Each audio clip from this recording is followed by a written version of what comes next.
સાંભળ્યું છે આદિત્ય ગઢવીનું?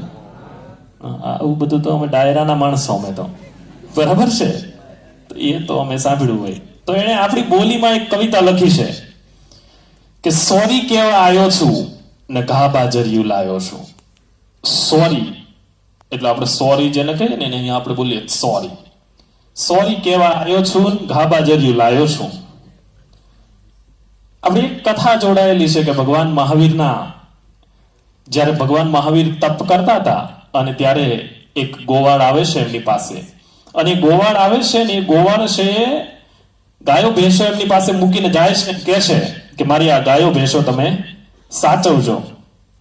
ત્યારે બને છે એવું કે આ ગોવાળ છે તે ગાયો ભેંસો મૂકીને જાય છે, અને ભગવાન મહાવીર તો તપમાં હતા એટલે એમ થયું કે અમે ગાયો ભેંસો ધ્યાન રાખશે, અને આવે છે તો ગાયો ભેંસો એટલે આ ગોવાળીઓ આવે છે એટલે ગુસ્સે થાય છે ભગવાન મહાવીર ઉપર, અને એના કાનમાં ખીલાઓ ઘુસાડી દેશે.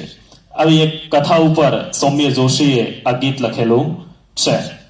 દિશાઓ ફેરવો કાં તો વિચારો ફેરવો, દિશાઓ ફેરવો કાં તો વિચારો ફેરવો, રહે જો દ્રશ્ય એનું એ જ તો બારી નવી નાખો, રહે જો દ્રશ્ય એનું એ જ તો બારી નવી નાખો. શિખામણ આપનારું કોઈ જણ ઘરમાં નથી તો શું થયું, શિખામણ આપનારું કોઈ જણ ઘરમાં નથી તો શું થયું, ખૂણો ખાલી જ છે બે પુસ્તક ગોઠવી નાખો.